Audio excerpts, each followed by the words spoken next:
They say even whispering its name is enough to change the temperature of a room. The wind stills, the shadows tighten, something ancient stirs, not in the distance, but right behind you. Listening, Skinwalker, a word shaped by fear, sharpened by betrayal, carried across centuries like a forbidden relic, no one is allowed to drop. But the truth buried beneath that name is far darker than any campfire story, darker than the viral legends and shaky night vision clips. Because a Skinwalker is not a creature, is a consequence. A ritual echo born from a choice so unnatural it fractures the laws that hold the human soul together. A desecration that inverts everything sacred and leaves behind something that moves without mercy, breathes without conscience, and watches without blinking.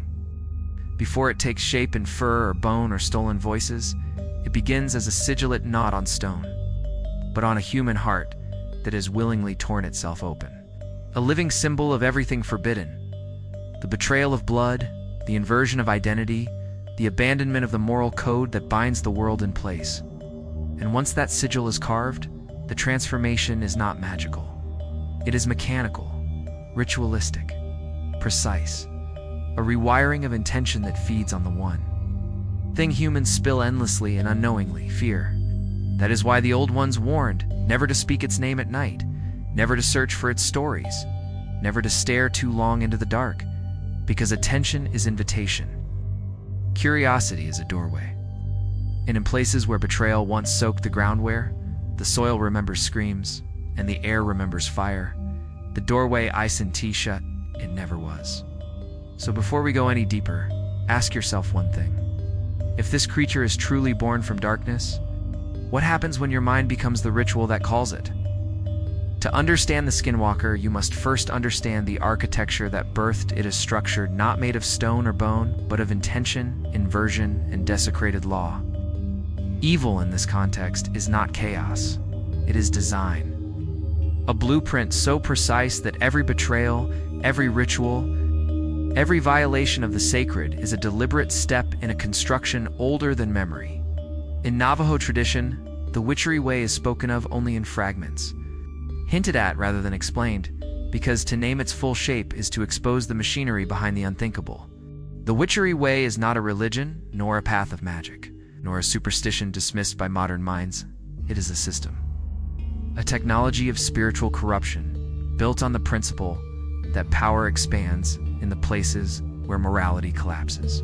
Before a Skinwalker wears fur, before it steals a voice or bends a shadow, there is the first inversion, a healer who chooses to unmake the very laws they once upheld.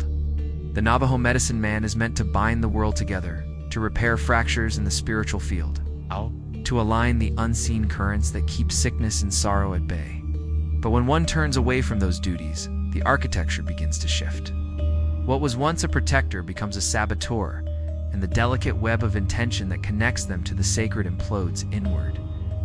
The witchery way feeds on this implosion. It is built on a single forbidden truth. Power gained by breaking what was meant to be preserved is stronger than power earned through harmony or discipline. This is why the Skinwalker is never an accident. It is the final stage of a deliberate descent. A collapse engineered step by step until the human becomes hollow enough for something else to move in. The first pillar of this architecture is betrayal, specifically the betrayal of blood. In the moral structure of indigenous cosmology, kinship is the foundation of reality. It is the compass of identity, the anchor of spirit, the invisible contract that binds a person to their humanity. To break that bond is to unmake oneself. That is why the unthinkable act, killing a close family member, is not just cruelty. It is the ritual keystone. The witchery way teaches that by destroying what the universe holds sacred, you open a vacuum where the forbidden can take root. The second pillar is desecration. The rituals of the witchery way do not invoke demons or deities. They invert existing spiritual laws. Instead of calling down blessings, they peel away protections. Instead of channeling healing, they twist the flow of medicine into weaponry. Instead of preserving balance, they devour it. In this inverted architecture, the human soul is not strengthened, is hollowed. And the emptiness left behind becomes a vessel for the predator's consciousness, a consciousness not fully human and not fully other. Something liminal that can inhabit bodies the same way shadows inhabit abandoned places. The third pillar is transformation. Not a magical metamorphosis like fairy tales or werewolf legends, but a spiritual reconfiguration. The body shifts because the intention shifts. The mind bends because the moral axis bends. The human face becomes a mask, the human voice a tool, the human body a disguise. A skinwalker does not shapeshift by nature, shapeshifts by permission. It has rewritten the contract that once tied it to its true form, and now the rules no longer apply. A wolf's body is no more unnatural to it than a coat or a shadow. The fourth pillar is survival. It's not biological survival, not immunity to illness or aging, but metaphysical persistence. A skinwalker does not live the way humans do. It continues. Death is irrelevant because what sustains it is not breath, not flesh, not heartbeat, is fear. Fear is the oxygen of this architecture. Fear is the currency of its existence. Every trembling voice that whispers its name, every mind that pictures its shape, every moment of dread that spreads through a community becomes fuel. This is why the legend refuses to die. This is why sightings echo for generations. This is why the more the world denies it, the stronger its shadow becomes. Because denial is still attention, and attention is an offering. The fifth pillar is place. Skinwalker Ranch is not merely haunted. It is structurally compatible with the witchery way. Land remembers the rituals performed on it, the blood spilled into it, the screams absorbed by it.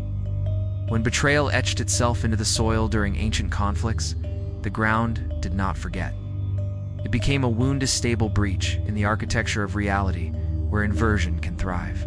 The electromagnetic anomalies, the gravitational distortions, the orbs, the creatures immune to bullets, these are not random paranormal events. They are symptoms of a system operating exactly as designed, a place where the rules thin, where the veil bruises, where intention bleeds into manifestation. And in that place, the architecture of evil does what all systems do. It expands. It adapts. It evolves, which leads to the final pillar: continuity. The skinwalker is not a creature trapped in folklore. It is a ritual blueprint that replicates itself through thought, fear, belief, and attention. The more people talk about it, fear it, seek it, film it, deny it, debate it, mock it, the more the architecture strengthens. The witchery way never needed books, temples, or priests. It needed minds. Human minds. Minds that would become the new soil for the sigil to grow.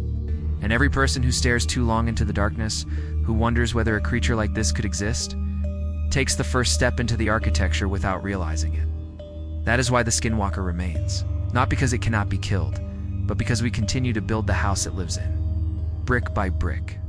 Thought by thought. Fear by fear. And once you understand that structure, once you recognize the design, one truth becomes impossible to ignore. The skinwalker is not a visitor in our world, it is a resident in our architecture. The architecture is still alive. Before a skinwalker takes a shape you can fear, it first takes a shape you cannot see. Its true form is not the borrowed hide of a wolf, nor the distorted gait of a man wearing another man's face. Its true form is a symbol and intention carved into the fabric of the unseen, long before claws scrape the dirt or eyes glow from the brush. To understand a skinwalker, you must understand its alphabet, a language not spoken with tongues, but with wounds, shadows, and inverted rituals. Symbols are the oldest technology humanity ever touched. Long before fire, before tools, before stories, symbols were the mirrors through which the unseen world communicated its rules. Every tribe knew this. Every shaman understood it.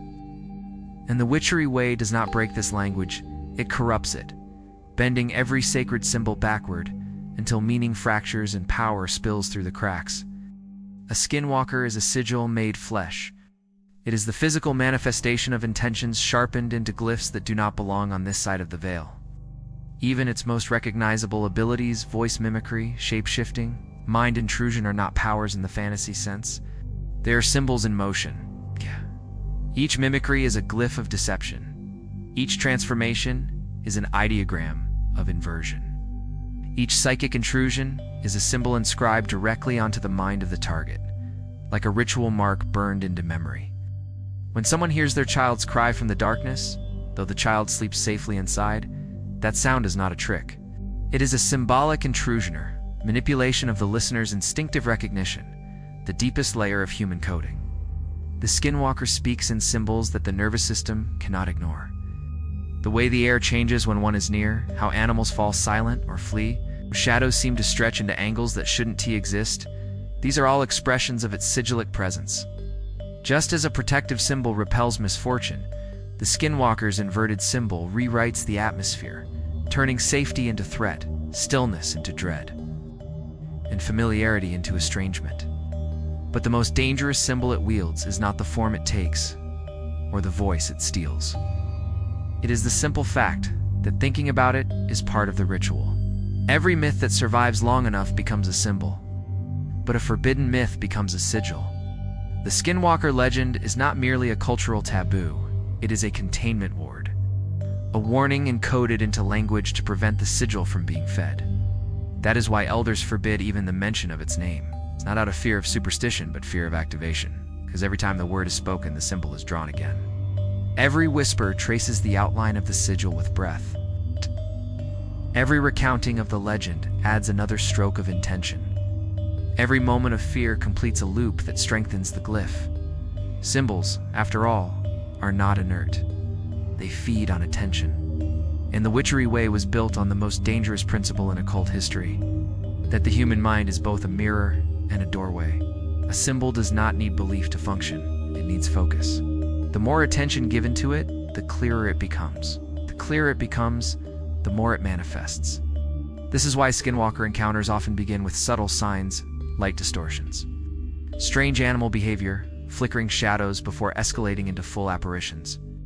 The symbol needs to be seen to grow, and once seen, it begins to occupy the observer's internal landscape, imprinting itself into their instinctive memory. The Skinwalker's ability to steal faces is not biological shapeshifting, it is symbolic mimicry. It hijacks the imprint of a familiar face, not the flesh. When a victim sees a loved one standing wrong too still, too silent, eyes reflecting no warmth, that wrongness is the symbol breaking through the illusion. It is the moment the glyph reveals itself in the borrowed form, a rupture of recognition meant to destabilize the mind. The witchery way teaches that symbols are pathways, and the human mind is the easiest path to walk. This is why the Skinwalker legend spreads across unrelated cultures under different names, but identical symbols. The berserker who wore animal skins, the Philippine aswang who mimics human cries, the Norse Filgia who appears as an animal omen, these are not duplicates. They are iterations of the same symbolic template. It's the same sigil appearing in different alphabets of belief.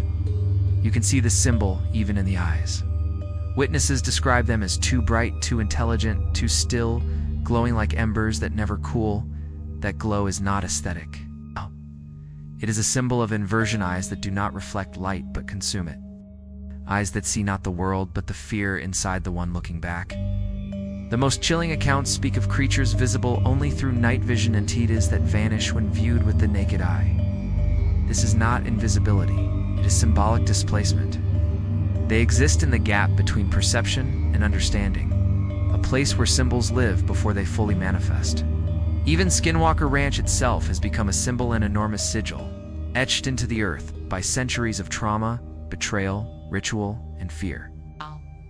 The land is not cursed because of what happened there. The land is cursed because it remembers. The soil is a palimpsest of symbols, blood spilled in conflict, horror whispered in fear, rituals performed in secrecy. Over time, these symbols fuse into a larger glyph, a geographic seal that attracts phenomena aligned with its frequency. UFO orbs, interdimensional rifts, shadow creatures, radiation anomalies, they are not separate events. They are symbolic expressions of the same wound. The ranch is a living symbol of inversion, a place where the laws of nature bend because the sigil carved into the land demands it. And this brings us to the most terrifying truth. Symbols evolve with the minds that observe them. Every new video uploaded, every documentary filmed, every whispered retelling, every terrified post online, all of it redraws the symbol with more clarity. More exposure is not weakening the myth, it is feeding it. Because in the witchery way, the symbol is the doorway, and the doorway opens through human attention. The Skinwalker is not merely a predator wearing a stolen body. It is a sigil searching for minds to inhabit. It's a symbol that grows stronger every time someone asks if it is real. a glyph that becomes sharper with every fear-laced heartbeat. And if symbols can infect a land, a story, or a body, what happens when the symbol finally learns to infect a world? Blood has always been more than liquid. In every ancient cosmology, every forgotten ritual, every forbidden scripture whispered beneath torchlight, blood is described not as a substance, but as a memory, a signature, a contract written in warmth and iron. It is the currency that predates language, predates symbols, predates gods. And in the architecture of the witchery way, blood is not an offering, it is the price. To become a skinwalker, one does not stumble into darkness, one purchases it. The cost is the deepest betrayal a human can commit, the murder of a close family member. Outsiders often misunderstand this act, imagining it as a test of loyalty, a moral collapse, or a descent into madness. But within the occult logic of inversion, it is something far more mechanical. It is the ritual keystone that unlocks the entire system. Blood spilled in hatred is violent. Blood spilled in fear is cowardly. But blood spilled in betrayal, blood taken from someone whose life is intertwined with your own, is cosmically devastating. It ruptures the spiritual architecture that keeps a human tethered to morality, to identity, to consequence. In the sacred laws of indigenous cosmology, kinship is not symbolic. It is structural. It binds spirit to body, body to world, world to meaning. To sever that bond is to sever your place within creation. And that is precisely why the witchery way requires it. The transformation into a skinwalker is not powered by darkness. It is powered by inversion, the systematic unmaking of every law the universe holds sacred. Betrayal is the spark. Blood is the ignition. When the blood of kin falls, it rewrites the invisible contract between the person and the world. The soul fractures, the moral compass collapses, the identity loosens. And in that moment of catastrophic vacuum, something else steps in, something waiting, something hungry, something ancient. This is why skinwalkers do not age, they do not decay, they do not fade. They continue, because their existence is not tied to biology. It is tied to the memory of the blood they spilled. They feed on that memory like a parasite clinging to its first wound. And blood, once spilled, is eternal. The land remembers it, the air remembers it, the spirit remembers it. Even the ground beneath the skinwalker's feet behaves differently, as if recognizing the stain carried within the creature's presence. That stain becomes a kind of ritual signature, a mark burned into the architecture of reality. It is why animals panic in their presence, and why dogs refuse to cross certain boundaries, why horses tremble, why wildlife flees without explanation. They are not sensing a creature, they are sensing broken law, inverted intention, the echo of a wound that should never have existed. And this leads to the deeper truth. Blood is not the payment for power. Blood is the fuel. Every ritual in the witchery way is built around the idea that blood remembers, not because it is magical, but because it is formative. It contains ancestry, guilt, memory, identity. It carries the story of who you were, who you loved, who you betrayed. When a skinwalker takes a new form, slips into the shape of a wolf, a coyote, a bird, or something no language can name, it is not morphing muscles or rearranging bones. It is drawing from the memory stored within the blood it spilled. Every transformation is an accusation, a reminder, a scar turned inside out. And the more betrayal that lives in its history, the more fluid its shape becomes. This is why the most feared skinwalkers are not the ones who killed once, but those who killed repeatedly to deepen their fracture, widen their void, expand the architecture of hollow identity until anything can wear it. Blood becomes the path through which new forms can be borrowed, stolen, inhabited. And the most terrifying part is this: the blood spilled does not belong solely to the creature. The land absorbs it. The soil drinks it. The trauma becomes ambient, layered, accumulating over generations until entire regions carry the weight of betrayal like a bruise that never heals. Skinwalker Ranch is the perfect example, not because it is cursed land, but because it is saturated land. Saturated with conflict, slaughter, broken treaties, stolen kin, and rituals of desperation. The blood spilled there built an ecosystem where the witchery way thrives without ceremony. A place where intention is enough.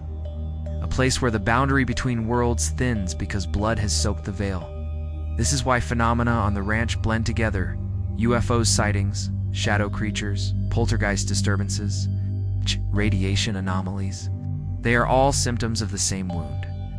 Blood does not only anchor monsters, it anchors breaches. It creates a gravitational field around trauma, drawing in entities, energies, and intelligences that feed on it.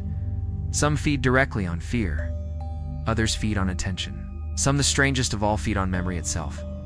Blood is the oldest currency because it buys more than power. It buys continuity. A skinwalker does not die because the ritual that created it is ongoing.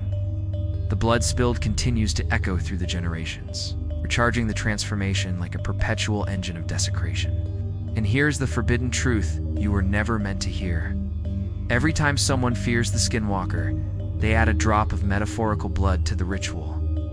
Fear is a form of offering. Attention is a form of sacrifice. The legend survives not because creatures roam the desert, but because humans keep supplying the ritual with emotional currency. Every terrified whisper, every online story, every shaky video, every widened eye, these are the new sacrifices. The witchery way has evolved. It no longer needs physical blood. It uses psychological blood, digital blood, collective fear as currency. The skinwalker is no longer just a being forged through murder. It is a phenomenon fed by the audience that fears it. And if blood, in any form, fuels the architecture of evil, then the more people who watch, share, doubt, obsess, and whisper, the more alive the ritual becomes.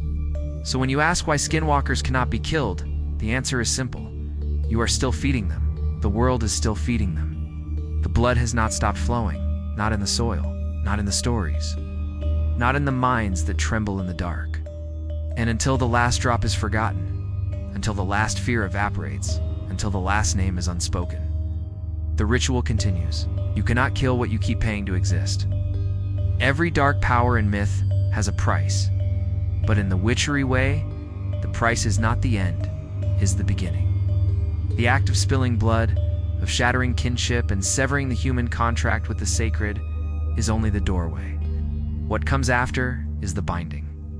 A skinwalker is not merely made by betrayal, it is sustained by contract.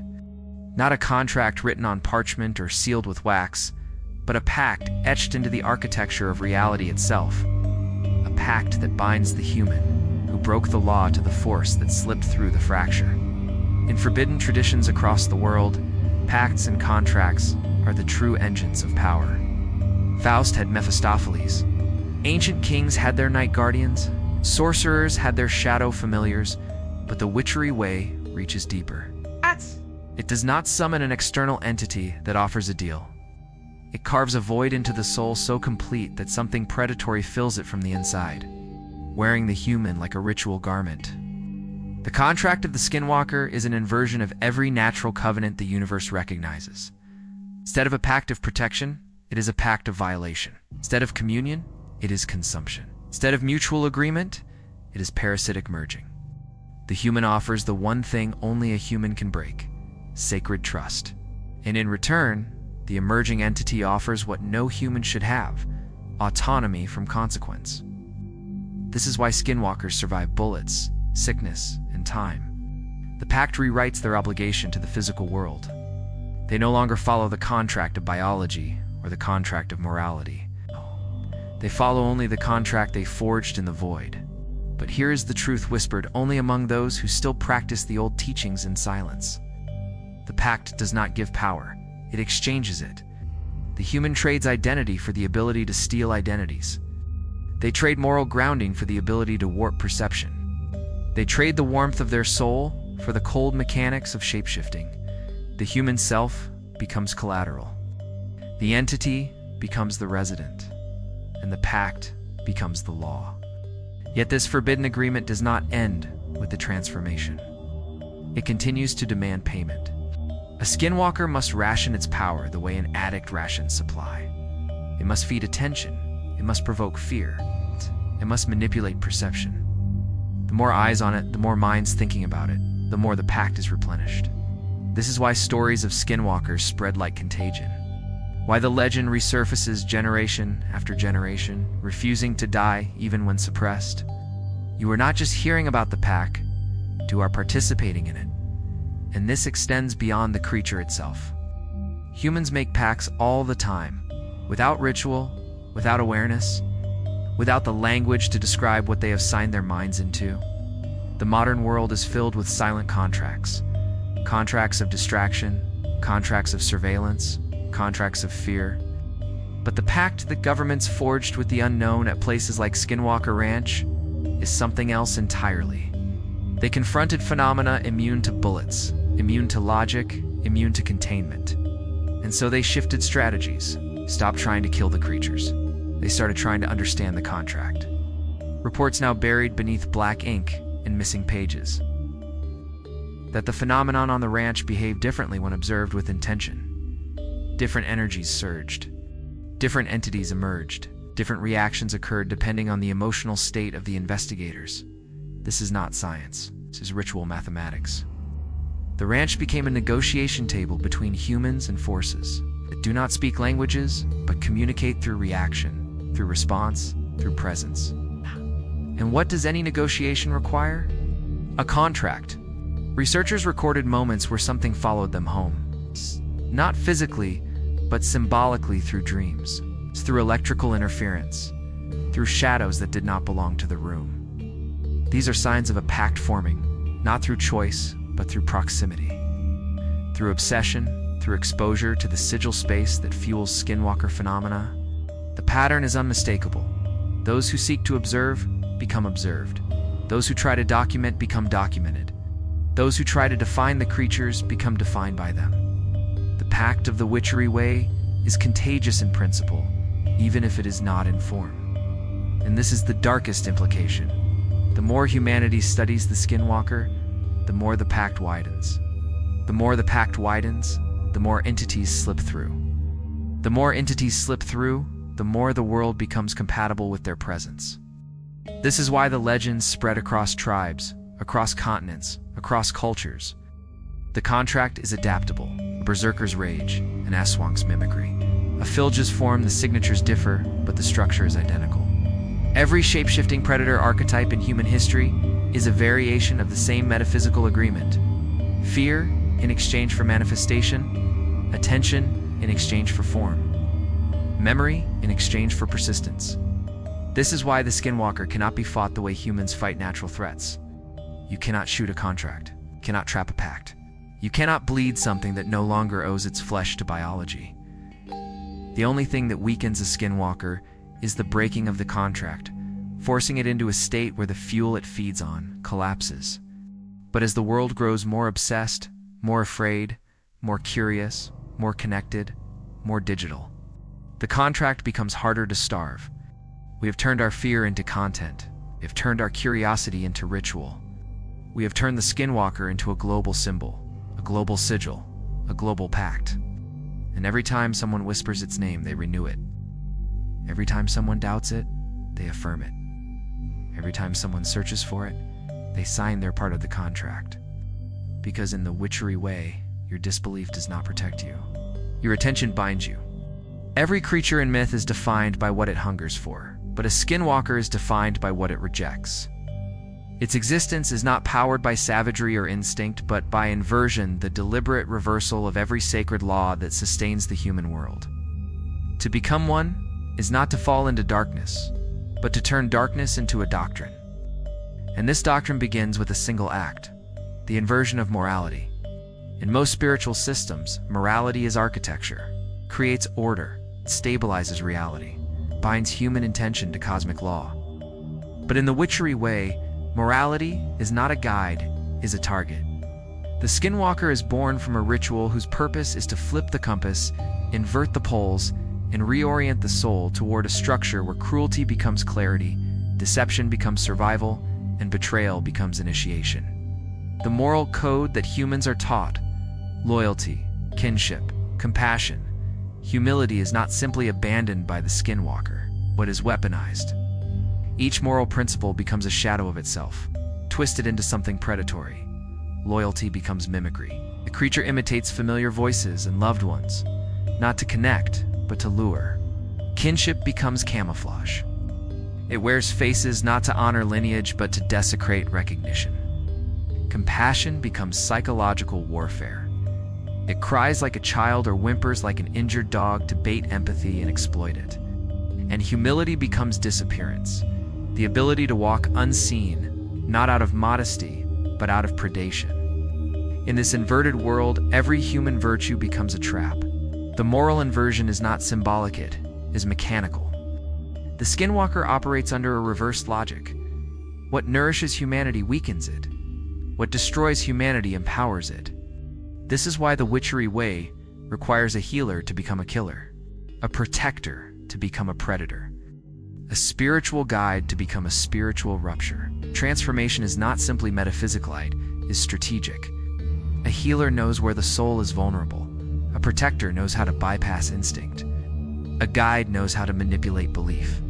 These talents, once inverted, become tools of terror. This is the reason a Skinwalker cannot be classified as a ghost, demon, or cryptid. It is a human template inverted, a human archetype turned inside out. Nothing about it is random. Everything is deliberate. And this inversion bleeds into every part of its being. Where humans walk on two legs to signify awareness, the Skinwalker walks on two legs only to unsettle the mind. Where humans speak to communicate, the Skinwalker speaks to corrupt. Where humans bond to protect one another, the Skinwalker mimics bonds to prey on them. Even the act of shapeshifting is a moral inversion. Identity turned fluid. Form turned false. The sacred connection between body and spirit severed and repurposed into a weapon. But the deepest inversion is not physical or emotionally, is epistemic. It attacks the mind's ability to trust its own senses. The creature's presence induces distortions, sounds that come from nowhere. Shadows that move unnaturally, forms that flicker between states. It is not merely hiding it is unmaking the brain's ability to categorize reality. This form of psychological inversion is the most dangerous. It destabilizes the human's internal map of truth, creating a cognitive void where fear thrives. The old stories warn, a Skinwalker does not kill first. It unravels. It unravels certainty, memory, perspective. It forces the mind into a state where disbelief becomes impossible and understanding becomes poisonous. That is the true inversion. Truth itself becomes a threat. This moral warping extends even to the land. In places touched by the witchery way, the moral code of nature weakens. Predators do not behave like predators. Prey does not behave like prey. Animals grow silent or frantic without pattern. Technology malfunctions, light bends, time stretches. The inversion spreads beyond the creature into the environment, eroding the moral structure of the world. The expectation that the sun will rise, that gravity will hold, that the ground will stay still, that reality will behave. The greatest fear recorded by investigators at Skinwalker Ranch is not the creatures they came prepared for creatures. It is the feeling that the world itself had stopped cooperating, that the rules had loosened, that the environment no longer recognized them. They were intruders in a place where the code of being, what things are, and how they behaved had been rewritten. This is the ultimate expression of the inverted moral code. The Skinwalker is not simply a violator of rules, but a living declaration that rules are optional. It embodies the forbidden truth. If intention is strong enough, and morality is discarded entirely, reality can be bent. This truth is so dangerous that entire cultures buried it under taboo, never spoken aloud except in warnings whispered in firelight. Because if humans learn that the universe can be manipulated by inversion, by desecration, by sacrificial choice, some might attempt it, and some do. The government interest in Skinwalker Ranch did not rise from curiosity, it rose from fear and temptation. Fear that something uncontrollable had inverted the rules, and temptation to understand how, temptation to harness it, temptation to create an inversion of their own. And this leads to the most forbidden question of all. If a Skinwalker is created by breaking the highest moral law, what else could be created by breaking even deeper ones? The moral code humans accept as universal is not a cage, it is a safeguard. It keeps reality coherent. It binds souls to bodies. It limits intention so the world can remain stable. But the witchery way demonstrates what happens when someone chooses to burn the safeguard. Something enters through the gap. Something that does not belong to either world. something that thrives where morality dies. That is why the Skinwalker legend is not just terrifying, it is instructional. It teaches through horror the cost of inversion. It warns that the moral code is not a suggestion, not a superstition, but a barrier protecting humanity from the consequences of its own ambition. When the code is inverted, the world inverts with it. Shadows become masks. Creatures become symbols. Humans become prey to their own corrupted reflection. And the Skinwalker stands at the threshold, not as a monster, but as a reminder. When morality breaks, something else begins. Rituals are not rare. Rituals are not ancient. Rituals are not forgotten. They are everywhere, woven into every movement you make, every fear you suppress, every glance into the dark when you think you're alone. And where rituals live, the Skinwalker follows. Because the Witchery Way is not a single ceremony performed in secrecy. It is a pattern and invisible choreography of intention, attention, and inversion. And the modern world unknowingly performs it every day. Humans imagine rituals as circles of salt, burning herbs, chanting in languages no longer spoken. But rituals are simpler and infinitely more pervasive. A ritual is anything repeated with belief, fear, focus, or consequence. A ritual is a habit charged with meaning. Ritual is a moment that shifts the boundary between mind and world. And Skinwalker Ranch is a place where rituals, both human and non-human, collide. This collision is what makes the land so volatile. Not because one ritual birthed monsters, but because countless rituals, layered across centuries, have carved grooves into the fabric of reality. The Witchery Way was only the beginning. Long before modern investigators arrived with infrared cameras and gamma detectors, the land was already a ritual field, a place where betrayal festered, where blood soaked into memory, where the sky cracked under the weight of unspoken stories. Navajo healers conducted protective rites. Ute warriors encoded curses into the soil. Settlers built homes on top of burial grounds. Governments tested classified technologies beneath the surface. And every one of these acts, whether done in desperation, arrogance, or secrecy, became a ritual. The ranch is not haunted because monsters live there. It is haunted because rituals accumulate there. The supernatural phenomena are not random. They are ritual echoes, the after-images of intention interacting with a wounded landscape. Consider the cattle mutilations. To outsiders, they are gruesome puzzles. Organs removed with surgical precision, no blood spilled, tissue cauterized as if cut by invisible blades. But in ritual logic, this is not mutilation. It is extraction.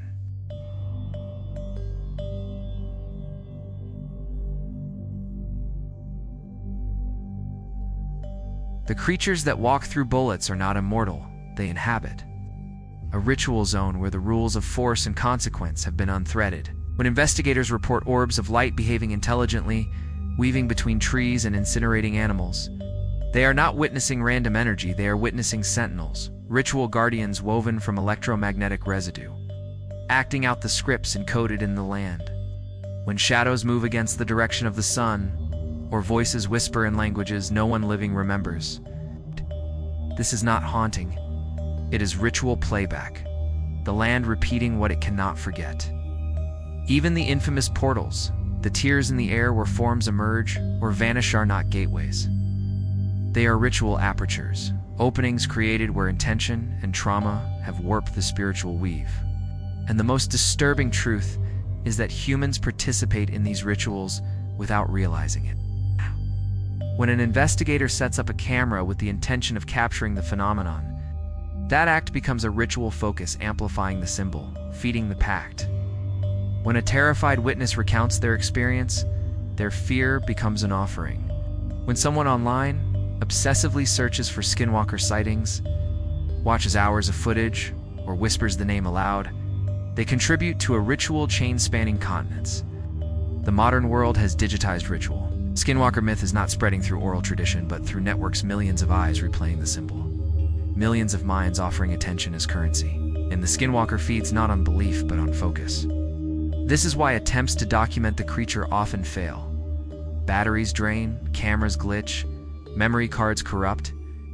Rituals of observation collide with rituals of concealment, and the inversion wins. Not because the creature is hiding, but because the ritual structure of the land rejects exposure. It protects itself, protects the breach, because some rituals are not meant to be witnessed, they're meant to be endured. And yet, rituals do not exist only in places of power, they exist in the human psyche. Fear itself is a ritual. Every time you feel the hairs on your neck rise, every time instinct forces you to look over your shoulder, every time you replay a moment of dread in your mind, you are performing the oldest ritual, the ritual of awareness that something else is present. That ritual summons, that ritual signals, that ritual opens doors. This is why different cultures describe similar shapeshifters across the world. Not because the creatures are identical, but because the ritual conditions that allow them to manifest are universal. Trauma, betrayal, fear, forbidden knowledge, inversion. From the Norse berserker to the Slavic Sturziga to the Filipino Eswang, from the Haitian Lingalonga to the African Impondaluthes, are not separate monsters. They are ritual phenomena that thrive wherever the moral code collapses and human fear becomes fertile. The pattern is the ritual, and rituals attract one another. This is why Skinwalker Ranch does not specialize in one type of anomaly, curates them. UFOs, portals, spectral entities, radiation spikes, cryptid sightings, poltergeist activity, psychic impressions. Different rituals, different rules, same field. The land acts as a ritual magnet, pulling in phenomena that resonate with the wound beneath its surface. In ritual theory, old, forbidden, never taught openly, there is a principle where trauma tears the veil. Ritual tries to repair or exploit it. At Skinwalker Ranch, exploitation 1, now the veil stays thin, which leads to the final hidden layer of this truth. Rituals everywhere are not just expressions of power, they are invitations. Every habit imbued with fear, every repetition imbued with obsession, every thought imbued with intensity becomes a thread in a larger weave. And these threads, woven across millions of minds, form a global ritual that strengthens the very thing humans fear. The Skinwalker is no longer local. It's no longer bound to a land, a tribe, a history. The modern world has turned it into a distributed ritual, a myth that observes us as much as we observe it. It walks the edge of your nightmares because your nightmares crafted the ritual that allows it to walk. It watches from the corner of your awareness because the ritual of fear opens that corner. And though governments, investigators, and skeptics try to shut these rituals down, they cannot, because rituals once globalized cannot be undone. They can only be followed to their final conclusion. When if rituals are everywhere, then so is the thing that answers them. Awakening never begins with clarity. It begins with discomfort, the subtle electric sense that something in the world is misaligned. That the stories you've been told were crafted not to inform you, but to contain you. And the Skinwalker, more than any creature of forbidden lore, is a catalyst for that discomfort. It forces you to look not just at the darkness outside you, but the structure that taught you to ignore it. The system you were born into was engineered to police perception. It tells you what is real, what is impossible, and what is permitted. It rewards obedience with comfort and punishes curiosity with ridicule. It hands you definitions like weapons and trains you to use them against yourself. Ghosts are fiction. Monsters are metaphors. Rituals are superstition. Fear is irrational. The unknown is irrelevant. This is not education. This is sedation. Skinwalker is the fracture in that sedation.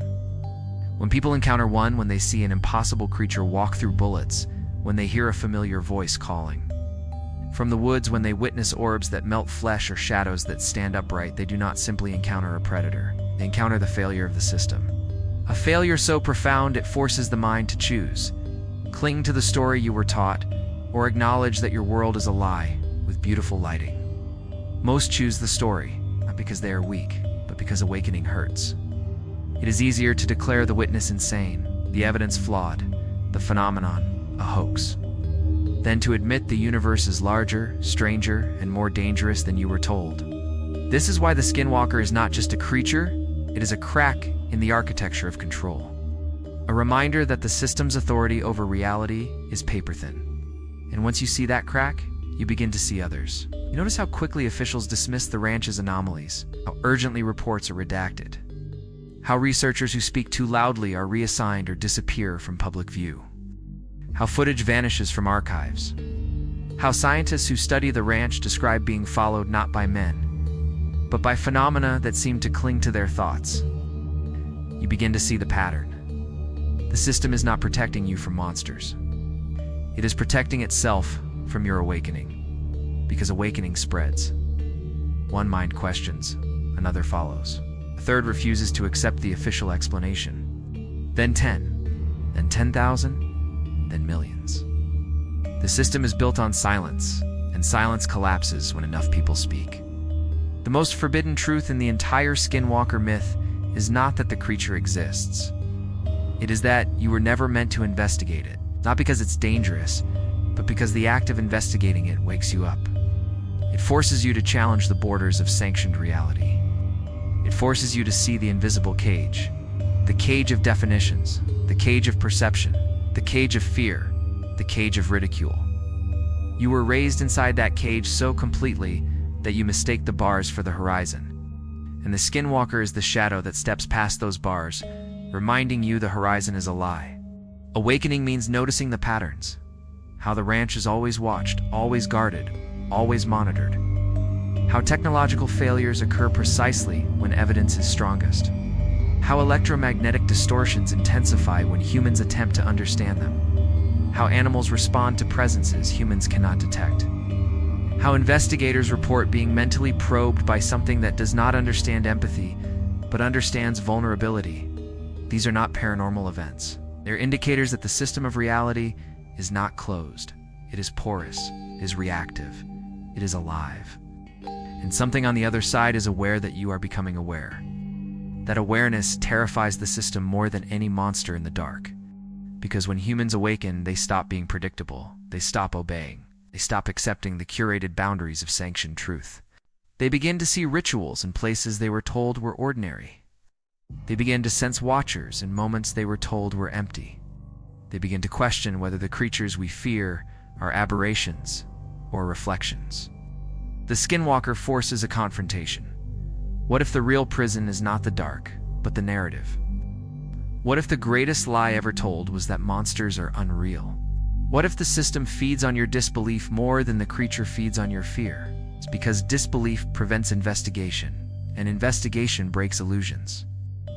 And illusions are the mortars holding the system together. Awakening begins when you recognize that the Skinwalker does not hide from you.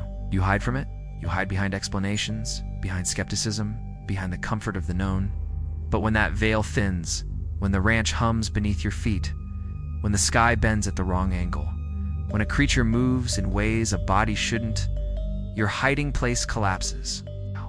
And in that collapse, you see yourself clearly for the first time, a human standing on the wrong side of a truth too large to fit in the world you've been given.